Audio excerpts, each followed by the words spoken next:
लुकमान ने यह भी कहा कि बेटा, अगर कोई अमल चाहे राई के दाने के बराबर भी छोटा हो और हो भी किसी पत्थर के अंदर या आसमानों में मख्फी हो या जमीन में, अल्लाह उसको क़यामत के दिन ला मौजूद करेगा।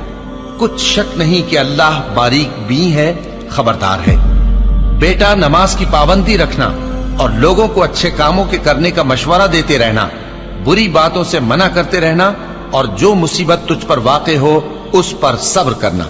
बेशक ये बड़ी हिम्मत के काम हैं। और तकब्बुर करते हुए लोगों के सामने गाल न फुलाना और जमीन में अकड़ कर न चलना, इसलिए कि अल्लाह किसी इतराने वाले शेखी खोरे को पसंद नहीं करता। और अपनी चाल में एतदाल किए रहना और बोलते वक्त जरा आवाज नीची रखना, क्योंकि बहुत ऊंची आवाज गधों की सी है और कुछ शक नहीं कि सबसे बुरी आवाज गधों की होती है।